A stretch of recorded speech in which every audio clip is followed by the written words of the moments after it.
Lewis. I work at CSIS. You're at a panel called Rules for Robots. And I was going to wear a robot tie in its honor, but instead I wore Space Invaders. More importantly, the second half of the title is Governance of Artificial Intelligence, which is, I think, a little more interesting than Rules for Robots, although we'll see. We were going to have videos. We had a contest to warm you up. We had a Shodan video where the artificial intelligence tells hackers they're worthless. We had, of course, Terminator, and we had war games. But we decided not to show any of them. If you think about it, worries about artificial intelligence and robots are coming up on a century. The first movie where you had, the first play where you had killer robots dominating the world was 1920, right? And that was followed, of course, by Metropolis. So we've been worried about this for a long time. More interesting to me is the fact that the question of artificial intelligence on a little more serious level goes back to the 1950s. In 1950, you had Turing come up with the Turing test for artificial intelligence. And in 1957, you had von Neumann, one of the pioneers of nuclear strategy, come up with the idea of the singularity, the idea of the moment when machines would be more intelligent than people. So again, almost 70 years of concern and thinking about this. We did have, I don't know how many of you were in the morning session where they showed the videos, the whatever, Global Future 2030. And we had voting on artificial intelligence. That was one of the modules. The preliminary count is, I forget, what was it? It was good, bad, and ugly, right? So it was 50% picked messy, 25% picked dreadful, and 25% picked good. So probably a safe spread. We need to do this a couple times to see if it's a good test. Let me start though by asking, how many of you agree with Elon Musk and Stephen Hawking about the threat of artificial intelligence? Well, that's one. Good. Just in time. Good. Hold your hands up again. I can't count that fast. Oh my God, I shouldn't have said that. More of you voted yes. Well, that's one of the things we're going to talk about. Let me introduce the speakers. Kate Charlotte, a CSIS and DoD alumni, who's now the director of the Technology and International Affairs program at the Carnegie Endowment. Aaron Cooper, who's the vice president of global policy at BSA, the Software Alliance, and is doing a lot of work on AI. And Steve Mills, the director of the machine intelligence at Booz Allen. Ed Felton is en route. He'll be, it's sort of like a religious thing where we've kept a chair open for Ed. But Ed should be here shortly. And Ed is, of course, the director for the Center for Information Technology at Princeton, and previously was in OSTP, where he did a lot of work on AI. So this is going to be a very conversational panel. We will have some time at the end for questions. But let me start with a question that I'll go down the row with all the panelists. What do you think the biggest changes are? And what do you think the biggest challenges are as we look at robotics and AI over the next couple of years? So I want to start with you. Go ahead. So I think that it's important to start with what types of AI we're talking about and the types of services that we expect companies to be deploying and that they in fact are deploying now. Because the way we think about that robotics versus the kinds of services that improve your cybersecurity, that improve customer relations, that improve fraud detection, those are the kinds of services that are out there in the market today that are relying on AI. And I think that ultimately those are about ways to help humans make better decisions.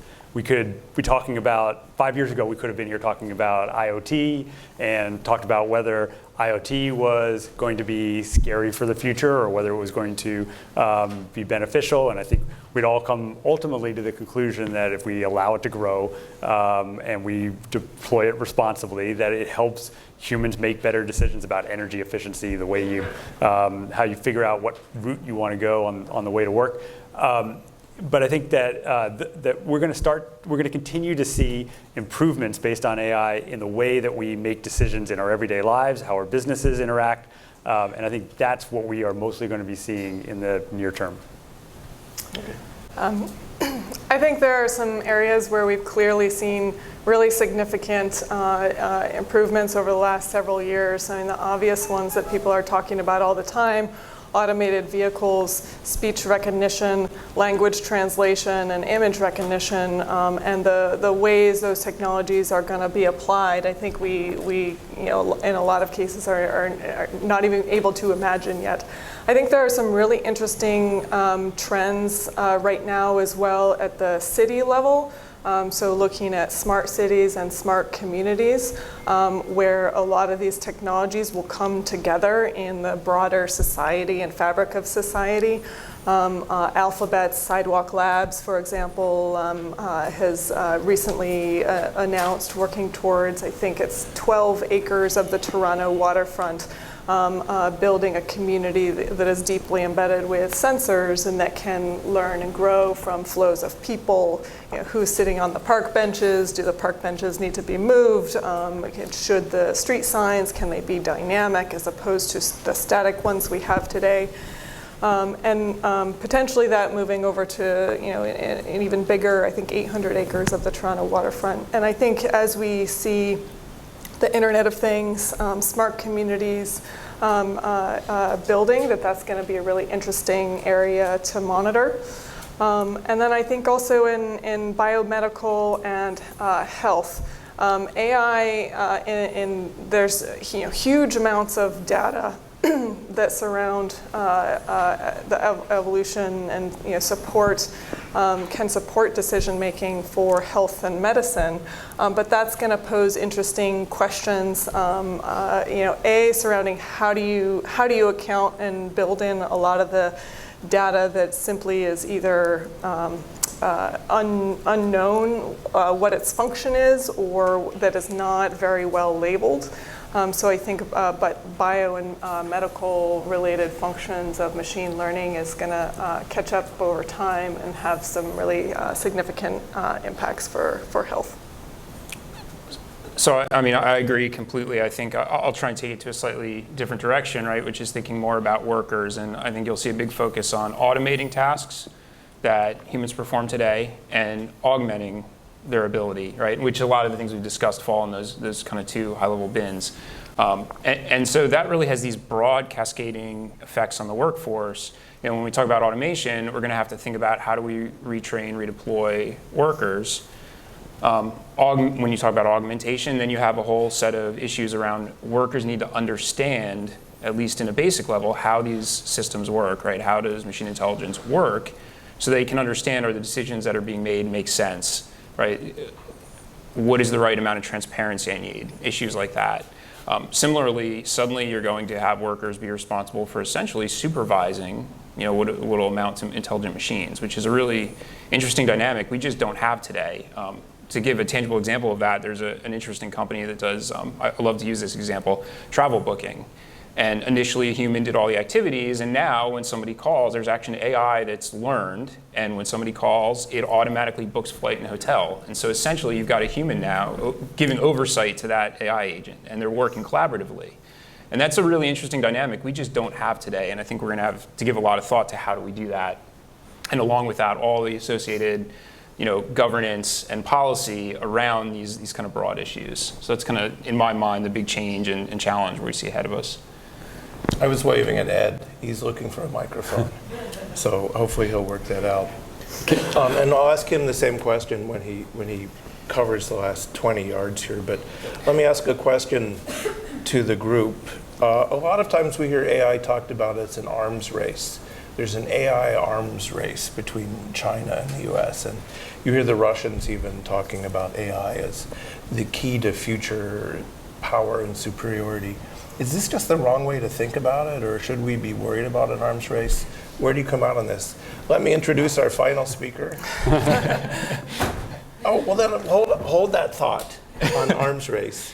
Dr. Ed Felton, Director, Center for Information Technology Policy, Princeton University, and former AI guru at OSTP. So thank you for making the trudge across Washington to get here. Thanks, and apologies for being a bit late. I was on a panel that ended at 11 across town. We just started, so it's perfect timing. And I just asked the first question, which was, what do you think the biggest changes we'll see from AI will be, both civilian and military, and what are the biggest challenges? Well, I think we'll see a bunch of things. One of the big changes, one of the big impacts will be economic. The impact of AI-driven automation on the workforce and on the availability of jobs is going to have a big impact. And it'll have an impact within countries, but also it's likely to have a substantial impact on trade and on the relative economic position of different countries. What exactly that impact will be is something that is being debated in the details, but I think it's clear that it's going to have a big impact. I think I would start there. I would also, I think, defer to some of the other panelists on what the military impact is likely to be. I think it will be substantial because the capabilities of all kinds of systems will change, and there will be an introduction of automation in a lot of different functions. Pretty much all areas of life, including those areas relating to national security. And that's a good lead into the question I asked right when you showed up, which is that the metaphor we hear very often is that there's an arms race in artificial intelligence, and that the US is in an arms race with China or with Russia, and you even have Vladimir Putin mumbling about AI. Is arms race the right metaphor? Does that make any sense? Do we want to go down the... You just talked it, so we'll start with you. I mean, I think to a degree it's accurate. I mean, I agree. I think the economic implications are real. There's national security implications, geopolitical implications of the technology. And so in many ways, these countries are racing towards developing the technology. We're seeing substantial investment from China and US companies, as well as domestically within China, similarly in the US. And so I think everybody sees a real imperative to have this technology in a very advanced way and able to deploy it, against some of these big problems we're talking about here. So when people talk about arms races, often that's a question of two nations competing for military superiority, competing to best one another in a particular area. I would maybe twist it around to what I think is a very interesting kind of competition, a little bit different than an arms race, but something that when I hear the focus on US and China arms race, I'm also thinking of a different competition, and that's the competition between some of the defensive and the offensive applications of AI and machine learning technologies. So cybersecurity is the most kind of clear example of this, where the capability to automate network defenses, to identify anomalies, to help network defenders do more and be more effective in defending networks against cyber threats. There is a huge amount of potential for machine learning to help us in defending against cyber threats. The Cyber Grand Challenge that DARPA led was an example of this, and talking to folks at DARPA and elsewhere, there are folks who think that machine learning holds the potential to more fundamentally change the balance between the attacker and the defender. Right now, certainly in cybersecurity, the attacker is significantly benefited and has a big advantage over the defender. Could we shift that balance in a way that focuses and advantages the defender? At the same time, the technology that supports automation of network defenses can also help the attacker. Automation and machine learning can also help less sophisticated cyber actors do more sophisticated cyber attacks. So there's this competition and tension between these applications, and I think an interesting competition, perhaps not an arms race exactly, is this competition between the offensive and defensive applications. I agree. I'm generally not a fan of metaphors. Everything's a metaphor to some degree, but I think the arms race metaphor isn't a terribly helpful one. And it's also, it's not necessarily distinguishable from the interest that governments have had in improving computing powers since well before I had my first Commodore.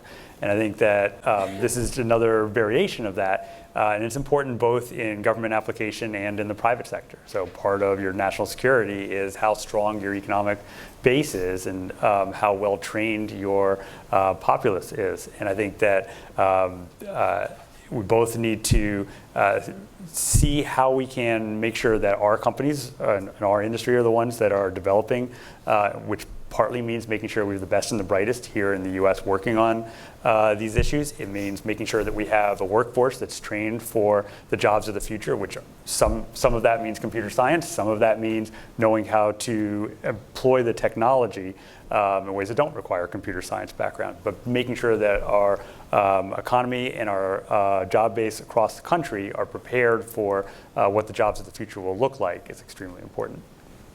So let me add one more piece to this, and that is about the role of companies in this sector.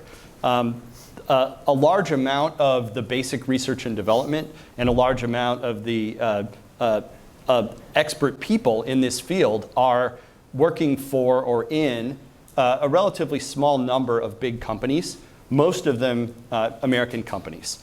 And so if you compare, for example, the amount of work going on within the US government, or even within the US government plus the government-funded research sector, it's still arguably smaller than what you see in the corporate sector.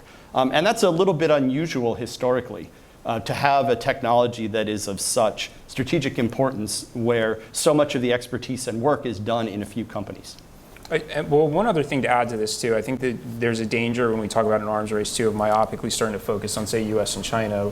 And there was an important point here made that AI allows much smaller countries with a lot less money to have capability on parity with the US, with China. And so we don't want to get lost in this US China or US Russia. We have to think about the broader spectrum of nations at play here. But do we want to spend more? Should we spend more? Should the government spend more? Or should we let the market do it? Are we spending enough? I have a load of these.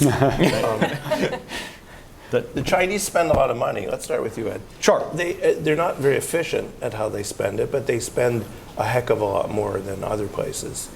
Where are we? Our companies are spending a lot. Our government is not spending, in my view, not spending nearly enough on this area. We could easily double the spending on basic R&D out of government, and I think that would be hugely beneficial. We would still be government-funded R&D, and R&D within the government would still be behind the corporate sector in terms of spending. Not so far behind in terms of knowledge, because the companies have been relatively open about sharing that knowledge. But I think a substantially larger public investment would be well justified, yes. None of it matters unless we have the best talent here. And that's true tomorrow, but it's also going to be true 10, 15 years from now. And I think a large part of what we need to think about is how are we spending government money. But R&D is an important area, so is making sure that we have the right education path. So usually the way the U.S. justifies spending on science is to say that it's national security and it has to be through DARPA or something. That's been true since Roosevelt, certainly since Eisenhower. In this case, let me ask a two-part question. The first is, should we focus more on the defense side? Because the private companies aren't going to come up with necessarily the defense applications. And second, what's different about it this time? I mean, the first sort of semi-automated weapon might have been Wasserfall, a German SAM in the 1940s. So we've had automation creeping in for a long, phalanx, for those of you who know that. Machines make decisions on when to shoot, and they've been doing it for decades. What's different this time? Do we need to focus on the DoD side of artificial intelligence as a country? Anyone, you want to go? Well, I mean, I think the thing that, to your point about automation, I think the thing I find the scariest about this is not actually, say, autonomous weapons. Mm-hmm. What I find far scarier is the ability to make near perfect counterfeits, if you will, right? So if you look at some of the computer vision technology that's out there today, you can take a video and effectively make somebody say whatever you want. And it's pretty good. The audio is really good. And so, I mean, we have had a fundamental truth, you know, for all of history, that if you can see it and you can hear it, it is fact. AI could take that away from us. And to me, that is the scariest implication we have from a defense perspective. You know, I agree that's a really interesting and concerning area. I think when you think about the society that we have today and the fabric of society and trust and what we're seeing now with fake news has the potential to become very exacerbated with additional audio and video forgeries. Yeah. To me, that's another example of this competition potentially between the offensive and the defensive applications, because I hypothesize, I don't know for sure, but that artificial intelligence methods are also the way to detect those kinds of forgeries. So how do we make sure that those defensive techniques and investments are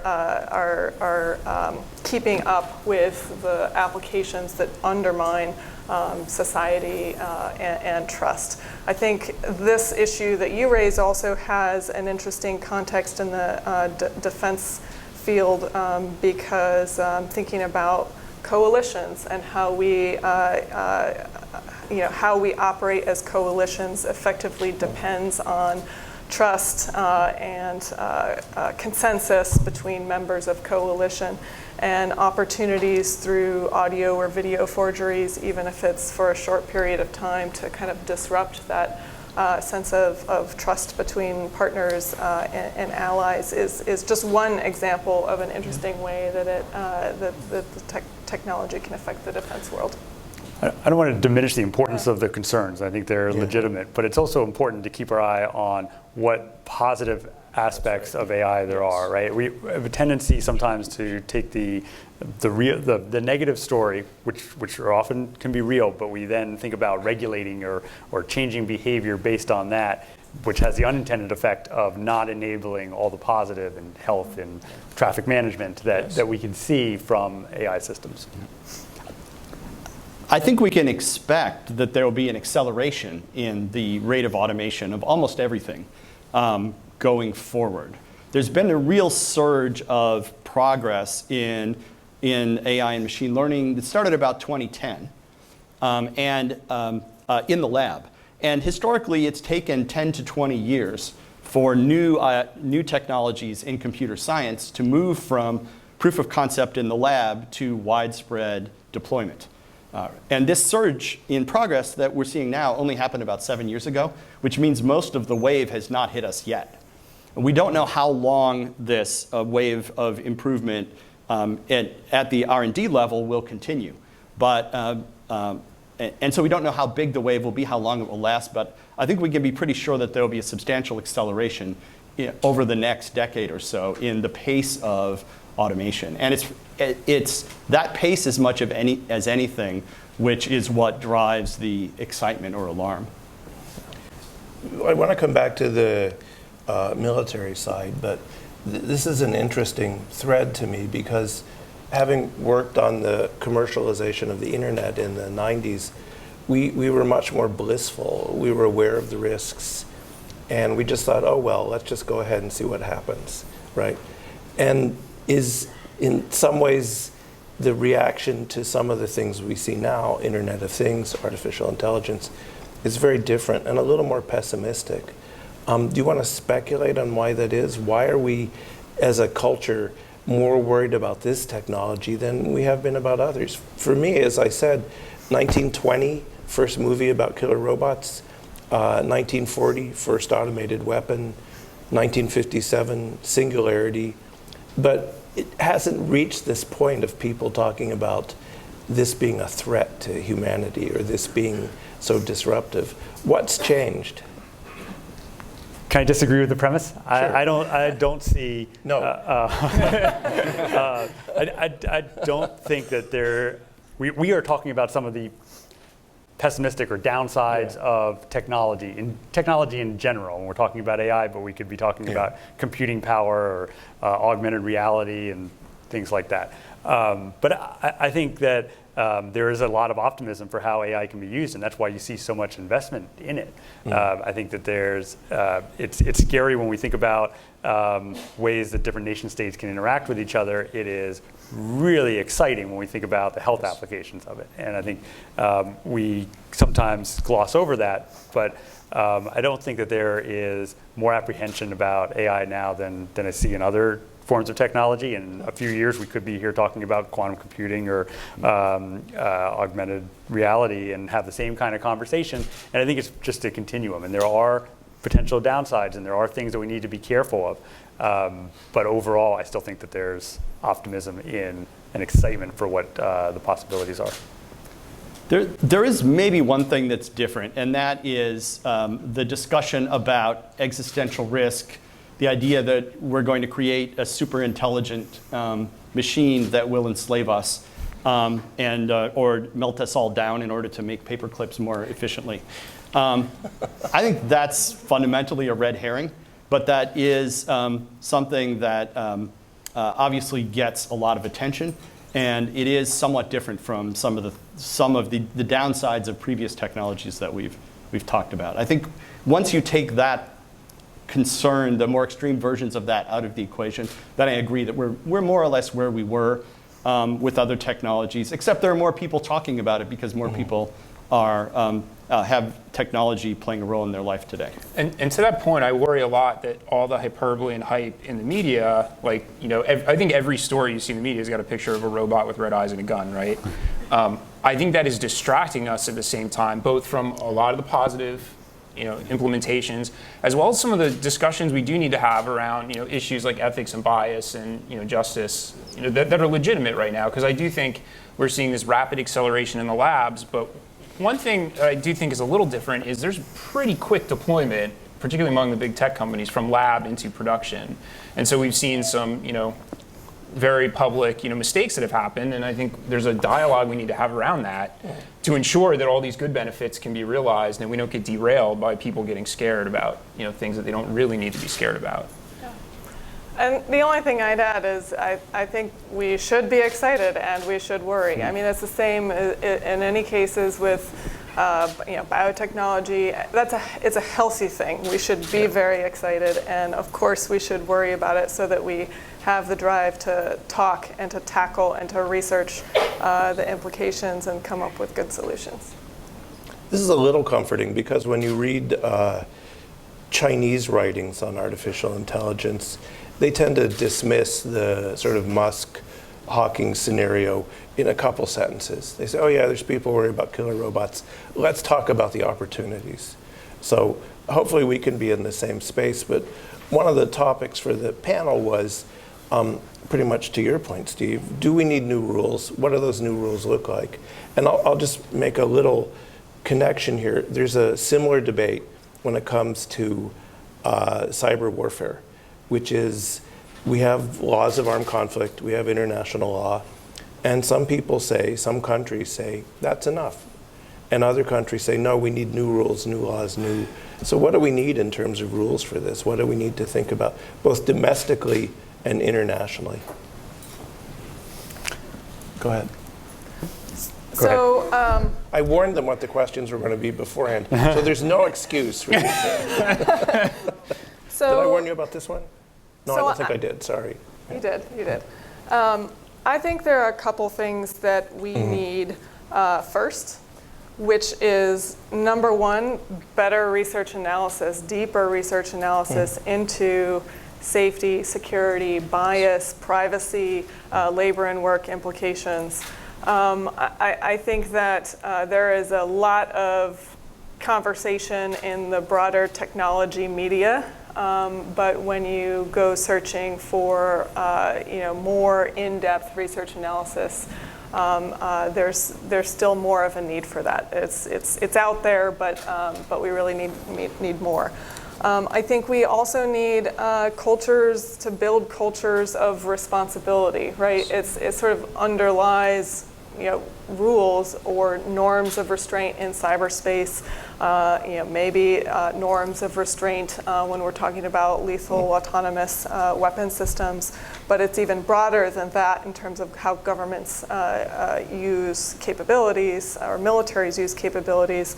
It's about building cultures in academia, in industry, in business and governments, where we all have a broader understanding that these are important issues to tackle and weigh the trade-offs and come up, even if it's not bans or specific rules or international law.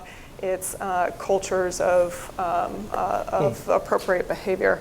And then finally, I think we need more foundations for how we can adapt as a society.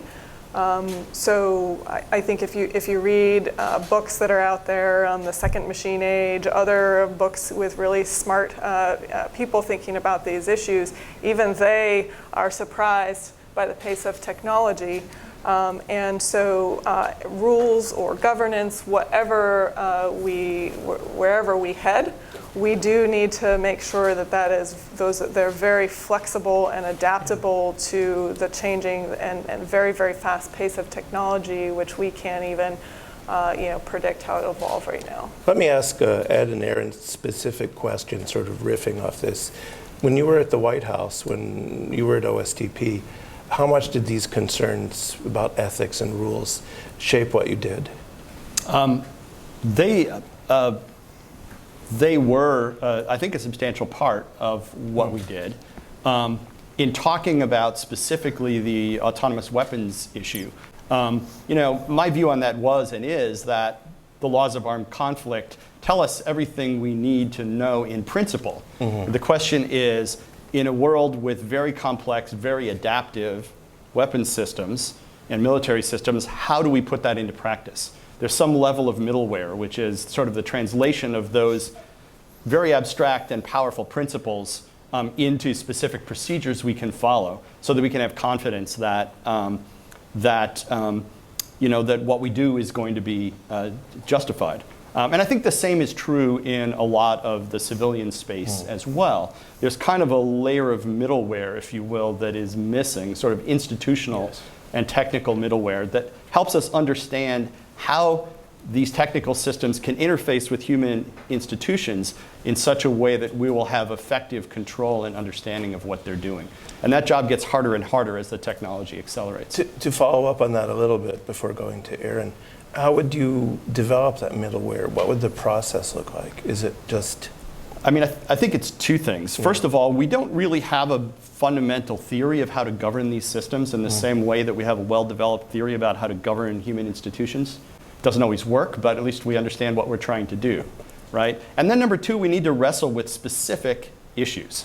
And here we have the advantage, if you will, that the AI that we have now is relatively advanced, but not as far advanced as it will be, right? We need to get to work on these problems now while they are more feasible given our state of knowledge. And we need to sort of grow up and learn how to govern them as they emerge, rather than waiting until we know how to do it perfectly. I think we can learn a lot from the experience that we can gather today if we're responsible about it. And Aaron, how much do your companies think about this? How much do they... There's market reasons now for them to think about ethics and rules. How much does it shape what they do? Very much. So these discussions, not on the military side, but on the civilian side, are very much what our companies internally are grappling with and what we talk about. And it's just as a practical matter, if you're a company providing AI services to another company, that client of yours is going to want to know how the system works. They want to know what data it's trained with. They're going to want to know that the results are not going to have improper bias, that are going to get the client in trouble as a result. So all those things have to be worked into the way the the way the algorithm is put together, the way the data that's used to train the system is maintained and documented. And because it's emerging very quickly, companies are still struggling with exactly how to do that. And I think regulators are doing the same. So similar to what Ed was describing in cyber warfare, I think we have a lot of laws on the books today that are flexible, and they're flexible in ways that can be applied in this construct. And I think it's the role of Congress and regulators abroad to be looking at the existing laws and make sure they understand how they'd be applying to the new services that are being rolled out. And one way we've thought a lot about this is, rather than say the rules approach, is more thinking about the values we want to instill in what we're doing. And one of my colleagues drew this analogy in a way that said, AI in many ways is like an experiment on all of humanity, right? In the ways we're using some of this technology. And because of that, we started thinking, well, you could apply the same values you apply to human subject research, right? Benevolence, justice, respect. And if you do that and have that as your guiding principles in development, it's not going to solve every problem, but I think it's going to be very hard to create a firm set of rules that everybody follows, given the speed that technology is developing and the fact that we genuinely don't want to stifle innovation for all the goodness that can come. And I think there's even these really foundational questions we have to answer when we start thinking about specific regulation, like who holds liability? Is it the company that sold the software? Is it the person that wrote the code? Is it the company implementing it? Who's responsible for enforcing this? I mean, these are these really foundational questions that we're still going to have to grapple with. And so, stepping back and thinking about what values do we want to instill, that might be a better approach in the short term. That's really interesting, because the way I'd been thinking about it is sort of a shorthand. A shortcut would be to say the thinking device made a mistake, but it is the human in some way behind it that is liable. Is that a good way to approach it, or are we coming to the point where we're going to say, a la Skynet, this is an independent device that should be accorded the rights of personage and also the responsibilities? I think about it slightly differently. So use the example that you were giving about Toronto and where to place stop signs. I assume that there's a decision maker in Toronto that is using the output from the system that they're using and then making a decision based on that and their own independent thinking. So I think it's important that the AI system be used as a tool to aid human decision making, but at the end of the day, I still want the doctor to be deciding, yes, this is the right this is the right diagnosis, this is the right treatment method. And if we think about it that way, then we still have a human decision maker at the end of the day, just being aided by the system.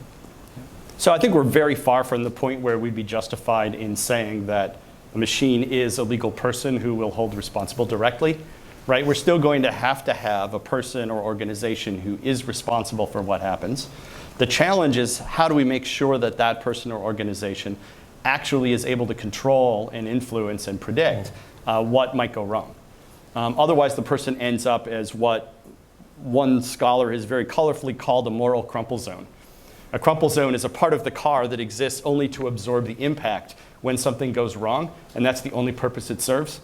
What we don't want is a person whose only job is to absorb the blame if something goes wrong, but they have no other function or no ability to control what's going on, right? That is, in some cases, in some respects, a worst case outcome. So we just need to understand how to control, how to govern, and then we can point the finger and say, okay, you're responsible, and you have to deal with whatever happens. And this goes back to the education thing we were talking about, right? I mean, I completely agree with you. We need to make sure the systems have a degree of transparency too, so people understand the decisions that are being made, and if they don't, they know to ask those questions.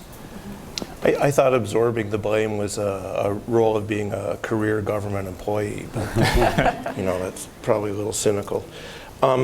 That's kind of an interesting, you brought up education, so when I think about the economic effects of this, you could rephrase it a little differently. AI will create more leisure time, right? And so there's been a couple articles recently about how Keynes predicted at this point about 90 years ago that we'd move to, what was it, a 30-hour work week? Or No, it was more like 15. 15, yeah. I'm ready. But it will, if it could create more leisure time. The second thing is it will change the requirements for education. So those are both social problems. Those are not military or international problems. when we think about that, what is the likelihood that the U.S. will be able to make the changes it needs to make for education, for leisure time? What do we need to do? Is that too hard, too political? Well, I don't think we should wait in thinking about how to address it, and I think it's a combination of factors. First, I'm not sure about the added leisure time. I think it's a great idea, but having a computer in my pocket where I can communicate anywhere in the world has not added to my leisure time. It has made me able to work at all times. But I think we need to focus on early childhood education. Yes. We need to focus on higher education. We need to focus on alternatives to traditional education paths. We need to focus on how workers today whose jobs might be impacted by any form of automation, how do we make sure that they are prepared for the next set of jobs that will become available as a result of the economic efficiencies that come with deployment of new systems? I don't have all the answers, but I'm sure that if we start 10 years from now, we're starting way too late. Hey, Ed, in your classes or what you see at Princeton, how many of the graduate students are American and how many of them are not? I think at Princeton it's anecdotally roughly 50-50 among graduate students, depending on what area of computer science you're in. But that varies a lot from place to place. Yeah, I mean, American undergraduates, when they graduate, have very attractive opportunities in industry, and many of them quite rationally go there rather than going to grad school. And it has been the case historically that for an ambitious, very talented non-American, that coming to get, say, a PhD in the United States has been a path into joining our economy.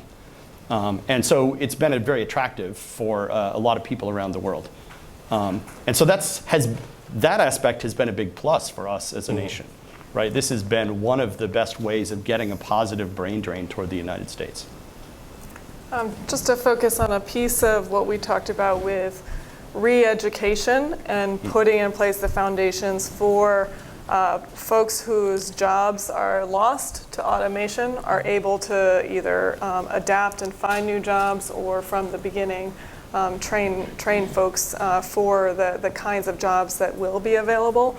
That's something when you talk about should we worry about technology, well, I don't know if we should worry about technology, but we should definitely worry about whether the government is putting in place the programs and the investments that are necessary to deal with the significant changes that are coming to the labor force and their ability to adapt and move into a productive employment.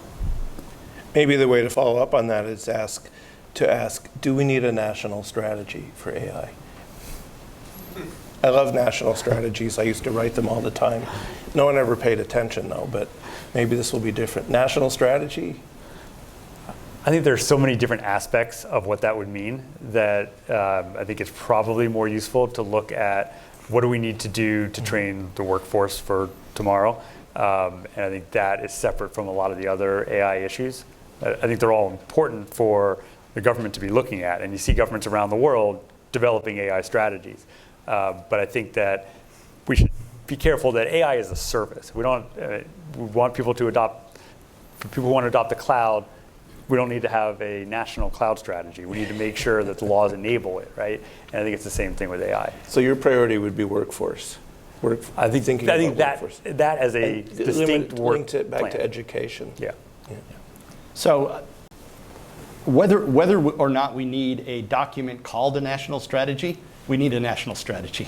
That is, we need to be thinking strategically. We need to be making some of these changes in education and in training. We need to be thinking about how the structure of this technology and the R&D and technology transition that happens, to what extent does it serve our national interests and goals? Because this is an important issue, and it's one that can easily be lost and can easily be pushed under by concerns that are more immediate. When it comes to the economic, things like the workforce and education, many of the challenges here are just accelerated and more extreme versions of the challenges we have had in front of us for a long time and have been a little bit lacking in responding to. So, this is the time.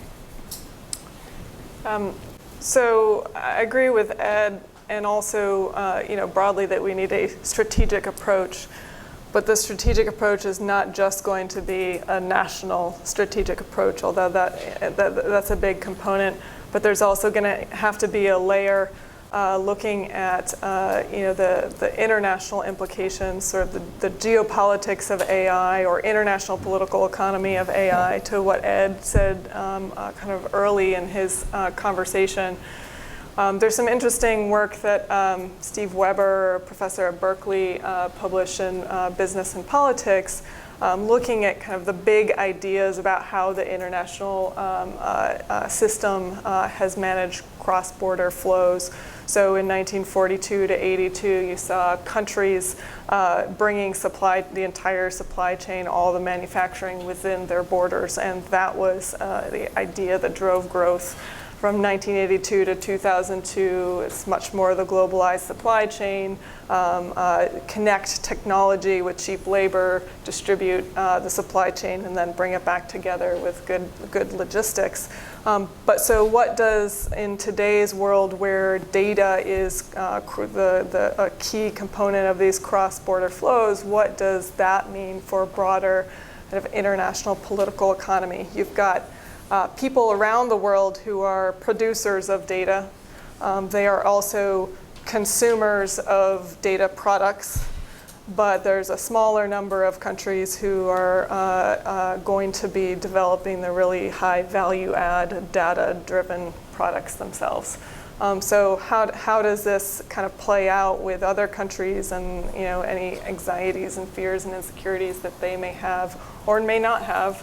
But thinking about the broader political economy, as it were, is an interest of mine that I think more research is going to be useful.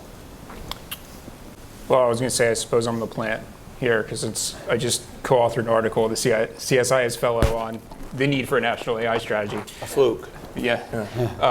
No, but I mean, I agree with Ed's point that there's so many interrelated issues, like things like data and data privacy, and our decisions there will impact our ability to be competitive in the AI space, as well as, educational issues, right? These long-term, strategies that are all interdependent now, and we have to be thinking about all that in a holistic way. And so that's sort of the same idea, it would be helpful in my mind to have certainly a document, but either way, we need a coherent strategy around these things, and we need to recognize how interrelated they all are.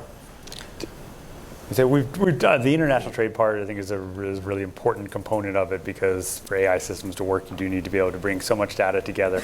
And I think that the U.S. government has done a good job at making data flows an important part of their trade agenda, and I think that's that kind of engagement internationally is really important for us to continue to do, because not every country is thinking about it the same way.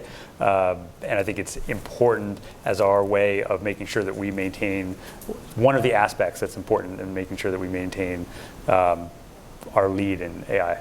Do you think, and this is, you can all enter it, do you think other countries understand that when you look at data localization and privacy regulations? Do they understand how the nature of data as a commodity has changed? And related to that, the Chinese seem to understand it, but they seem to have decided that they're big enough that they can just do it with their own internal data. Is this something that you need to educate the trade people on, or what do we need to do? Maybe. I think that day-to-day, folks are, citizens abroad are focused on the application of the data. I think we all need more education of understanding how data is used. But I do think that there needs to be more, at least understanding of how countries in the governments and academia are thinking about this issue set: trade, ethics, safety, security. Because I sense that we have a very robust conversation going on, and there's select pockets internationally But I think that the conversation is not as robust in areas that still will be affected, developing countries, others around the world. Yeah, data flow restrictions are one of our biggest concerns, and sometimes it's guised as a privacy issue. And I think we have different privacy systems in different parts of the world, and they should all be respected in the markets that you're serving. It doesn't need to restrict the ability to transfer data. It just needs to be the data that you're transferring needs to be protected the same way you would protect it if you were localizing it. And trying to explain that and get over that hurdle is sometimes difficult, but I think it's something the U.S. government's done a good job about promoting, and it's important for us. Just as a footnote, I think one of the less remarked features of this discussion of AI and access to big pots of data is it's really going to change the intelligence business. And that's something that I know internally some of our agencies are wrestling with. The winners are the SIGINT agencies, the losers might be the HUMINT agencies if they don't adjust. But that's an aside. I don't know if any of you want to comment on it. I think about this sometimes. It's changed the nature of the business in intelligence in ways that we didn't necessarily expect.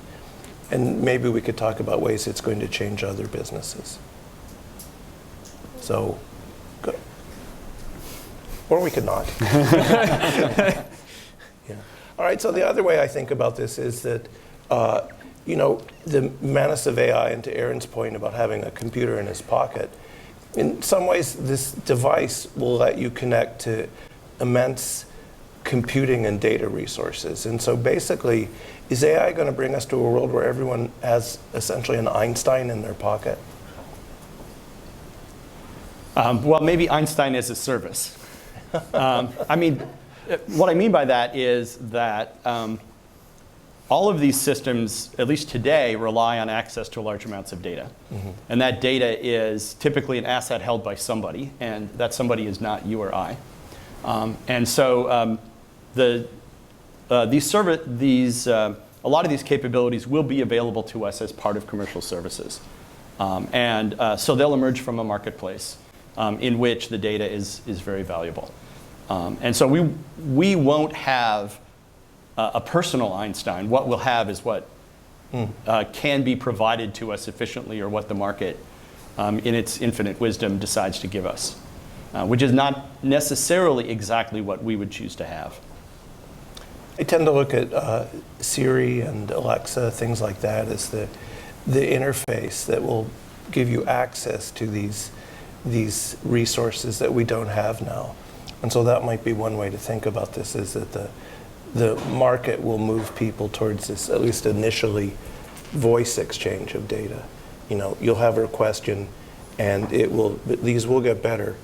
It will come up with an answer using AI and big data. Is that?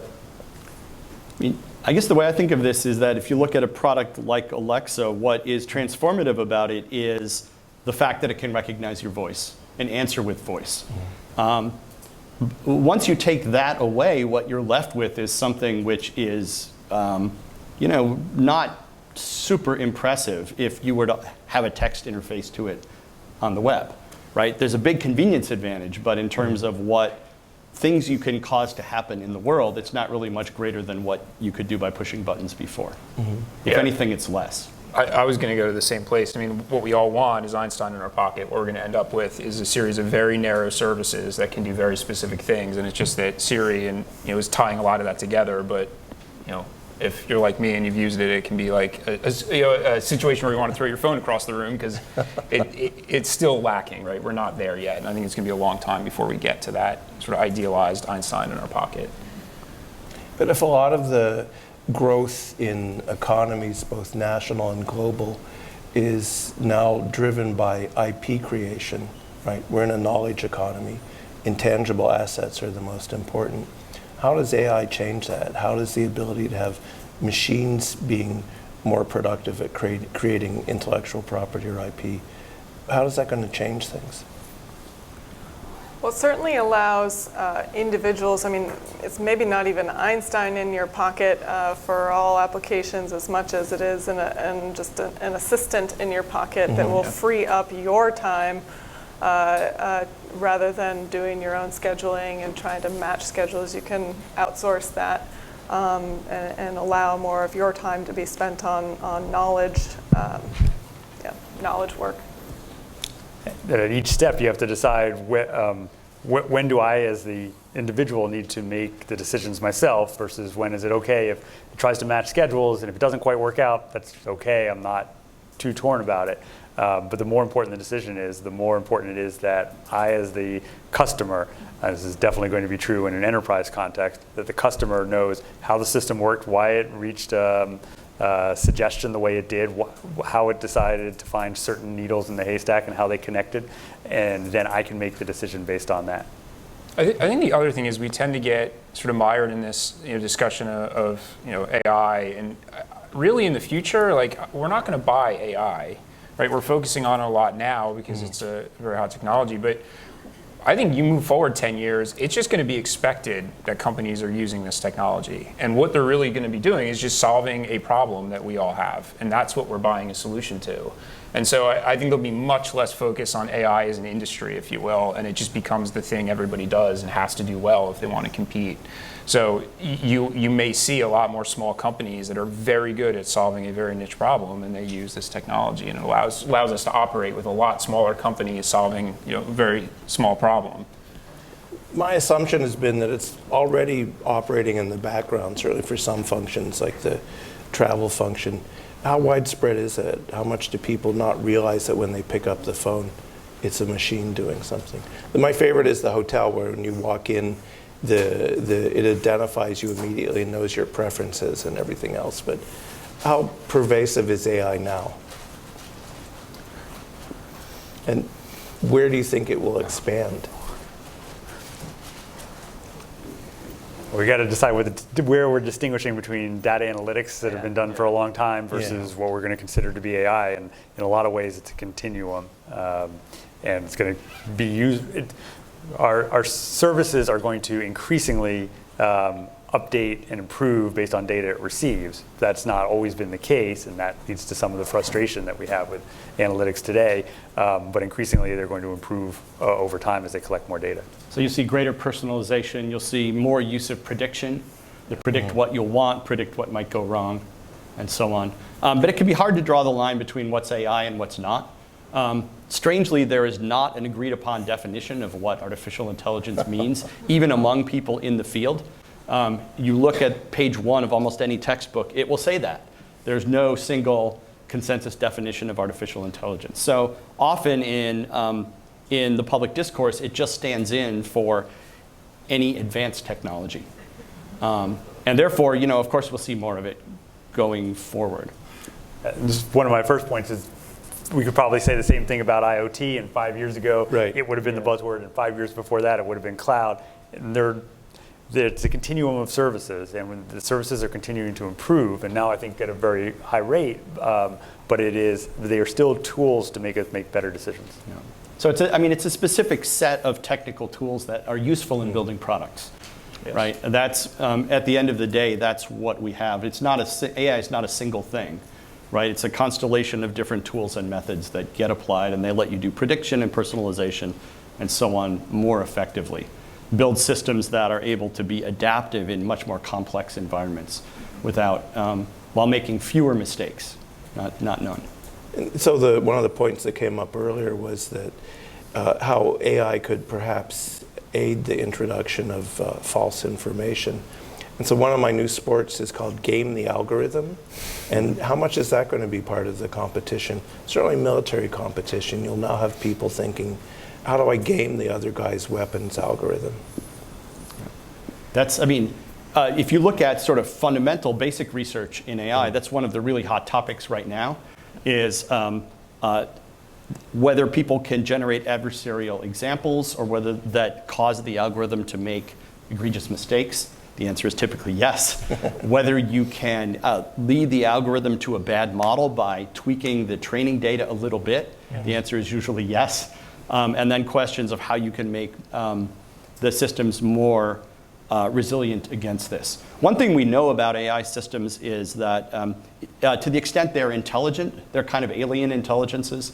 And one consequence of that is that the mistakes they make are very different from the mistakes that people make. These systems will get some situations wrong that we would think of as very easy. And they will get right some situations that we think would be very difficult.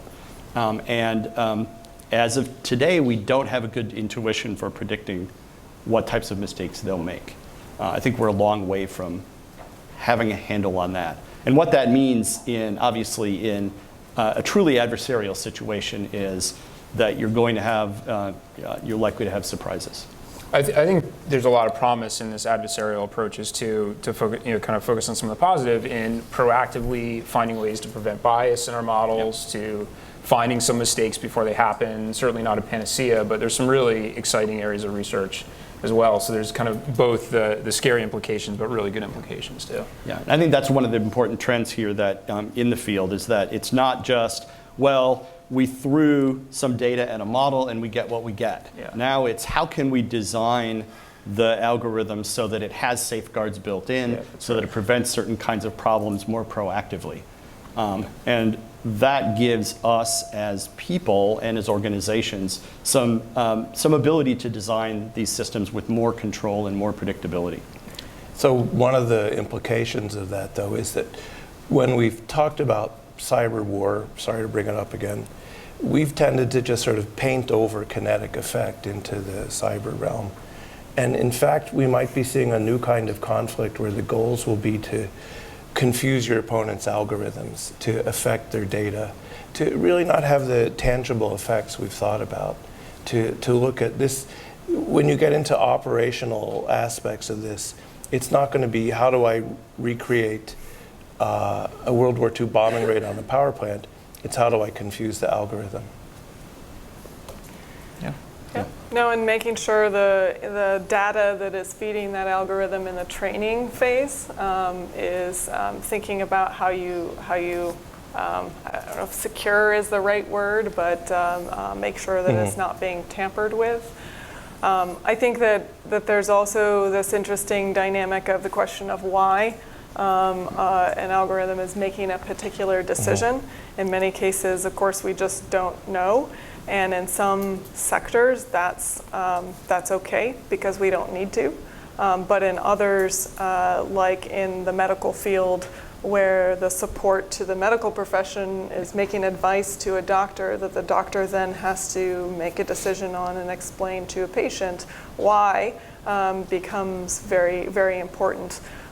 So I think work in that field to better be able to describe and be transparent about that may also apply to what you're talking about, is how do you think through the reliability and prevention of tampering. And yeah, we can't think there's sort of one set of standards we apply across the board, right? If you think about the impact of some of these systems, it's one end of the spectrum, bad PR for the company to implement it, and the other, you're materially impacting people's lives, right? You're making decisions on sentencing or whether they get a job. And across that spectrum, to the point you made, we have to think about what is the right level of oversight, of transparency that's required of our models, of amount of time we spend understanding the model, depending on what the end impact is going to be when you deploy that system. And so we're kind of stuck with the phrase cyber. It seems a couple of us had a contest a few years ago to come up with an alternative, and we failed. But if we think about cyber war, we've learned now the hard way that other opponents' doctrines is to focus on cognitive effect, right? And that shouldn't have been a surprise since the Russians told us in 2010. But maybe now we need to think of it as where algorithms and data will be the target for attack as much as anything else. We have about 10 minutes left, so this might be a good time to see if there's questions. Hey. Excellent. I should have done this earlier. That means we did good or bad. I don't know. We'll just go, can we do two at a time? So we'll do you two and then we'll switch. We'll do grouping. Could you please identify yourself and wait for the microphone? Steve Winters, consultant. I guess this is to anyone. It's come up several times during the talk that there's a suggestion, well, the AI as assistant, you'll be thinking through things, come up with some idea or whatever, and then the person will be there to decide, okay, I understand how it came to it, and then ultimately I decide whether to go ahead with a suggestion for the AI. But of course, when you actually read papers on this subject, there's quite a bit of a challenge to that. One challenge is the time element. In other words, even if the person could go through over a period of weeks or months and figure out why the AI decided that this was the move you have to make, you may have to make that move within a millisecond if it's a warfare situation, or 10 seconds, or so that's or the stock market, another example.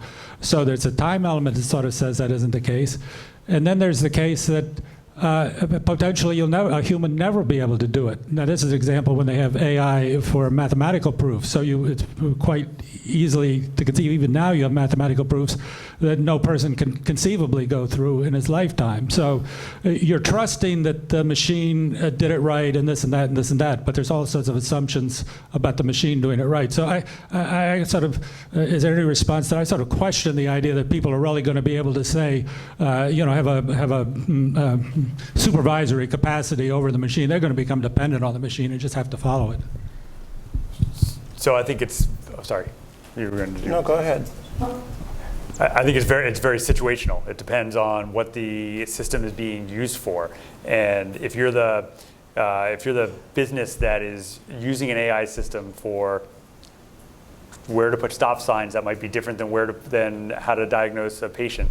But as the business, you have to decide which of those decisions do I have to make. Today, for instance, I trust that when my email comes in from somebody, that what I am reading is actually what they wrote. It might not be, but I've decided that I can rely on that.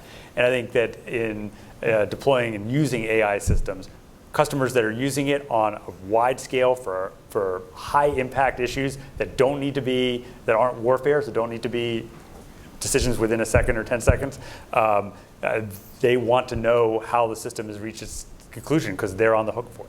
There's an interesting historical example here in the progress of computers playing chess. There was a period where people were better than machines.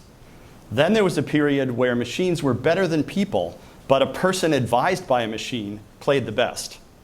But we've now reached a point where machines are so much better than people that a machine playing by itself is the best because the person is just going to mess things up. They can't possibly understand everything that the machine seems to be doing. And once the machines are enough better than us, then we need to get out of the loop. In terms of AlphaGo and AlphaMaster. same kind of thing, yes. And so it may be a phase with respect to some task where you want a person in the loop. Another historical example, we went through this with phalanx, where the initial models would fire on rapidly banking seagulls, which was not the intent of the system. But you train the algorithm, right? And so we had another question there. Yeah, my name is Hampton Dowling. I'm an international trade and energy sector consultant. I want to get to you made a comment earlier about government funding. And all of you have, I think most of you have a government background and you're in the private sector. When the government funds things, that word budget comes into mind. And when budget comes into mind, what makes a budget is pretty messy. And it reflects priorities and expectations and influence and so forth and so on. And I keep coming back to the comment that, we're rapidly accelerating in the introduction of AI in society. And our ability to manage it, apply policies, and understand everything is maybe lagging. And we really need to get our arms around it more sooner than later. The top number of companies in the United States are all internet companies now. So if there's more government funding in budget, does that necessarily drive a lag and a slowness, and does it really, really weight progress down?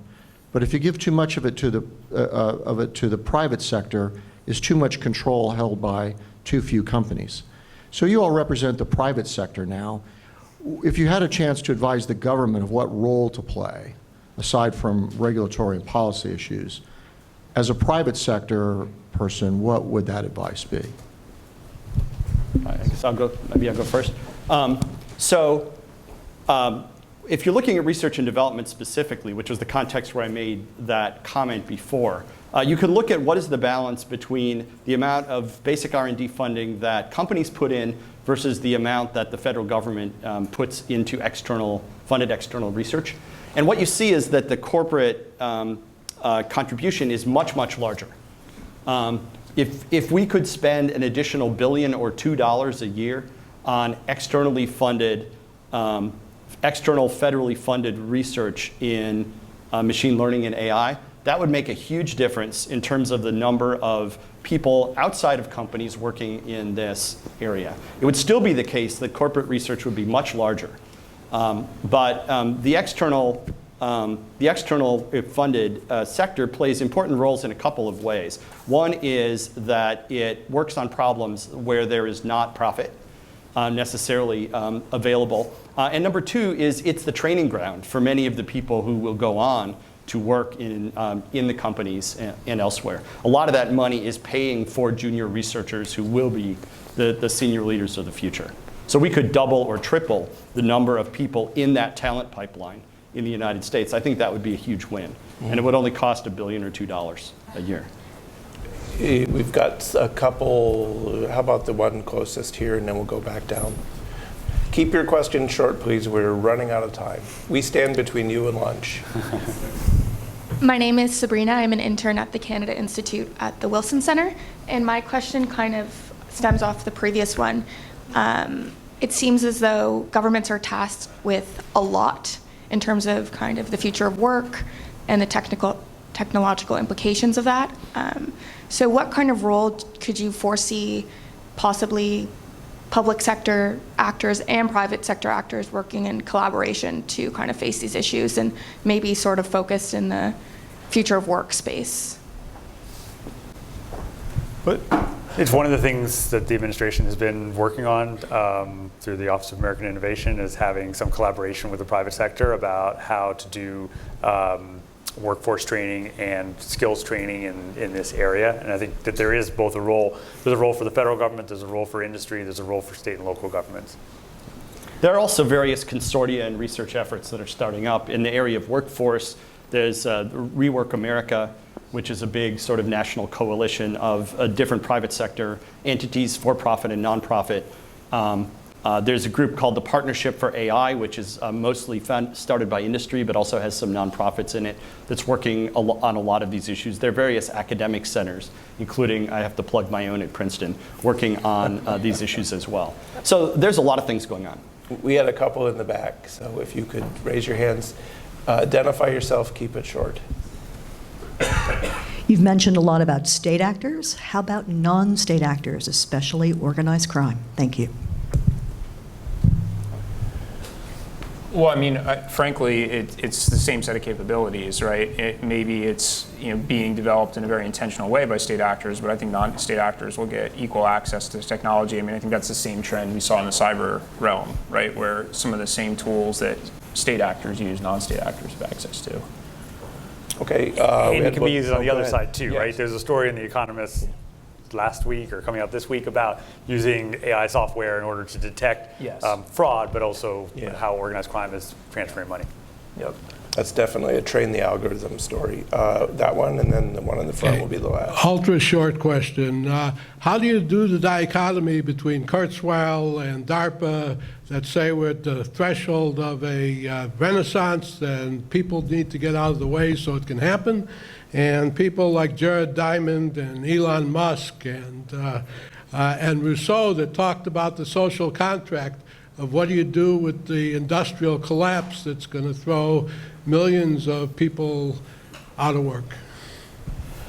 Oh, I was an economic historian in graduate school, and I've been looking at industrial collapse now for about 200 years, and still waiting. So I don't worry about it too much. People, yes, Frédéric Bastiat, B-A-S-T-I-A-T, French economist, and he says when you save money, people don't bury it in a hole, they spend it on something else, and that will create jobs. So there's your economic history lesson for the day. Thank you. Huh?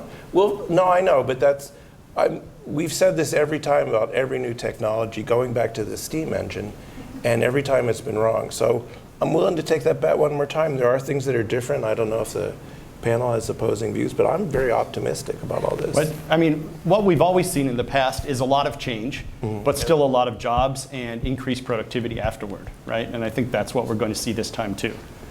Yeah, so final question, and then lunch. Good morning, thank you. My question has to do with the workforce development and the pipeline. Are you getting adequate numbers, and what do you think about the concept of national service with a cybersecurity core that incorporates the values of our democracy? Well, speaking for myself, there's not the talent I need and want in this space. You know, we need to continue developing it. One of the big concerns I have when you look at kind of the macro trend of what's happening is a lot of very talented professors leaving academia, going to big tech companies, which is just exacerbating a lot of the problems we're seeing, because now you don't have them in academia helping the next generation of graduate students and undergrads growing up. And then even more fundamentally, back to primary education, not having the strong STEM education I think we need long term in the country. Yeah. No, there's a talent shortage, and that unfortunately causes us to eat our seed corn in this way.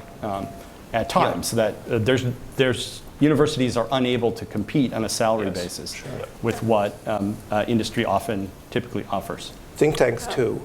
Any final thoughts for the audience here on AI? My takeaway is there are things we need to think about, particularly for the social and educational implications. It will change international politics and warfare in ways we haven't necessarily scoped out. But overall, I think the panel was kind of positive on the whole thing. I don't know if you want to add anything to that. I mean, this is your big chance. I'm certainly positive. I think that the biggest thing for me is we've got to try to break through a lot of the hyperbole in the media and the negative connotation around it and educate people so we can have these kinds of dialogues and get to a really good, productive place, because there's so much good that can come from it. This is already happening. It's going to accelerate. And so, yeah, we need to get started. Okay. Anyone else? Yeah, no, I mean, I agree. I'm very positive. And I think when we talk about looking at some of these issues of risk or misuse, it's really about what has the potential to derail that positive vision, because that's what we really want to focus on achieving and supporting, and making sure that the risks don't push us away from that objective. Aaron, I realize I have the chance for the last word, but I say I can't improve on those three. Well, lunch is on the second floor. Thank you very much for coming.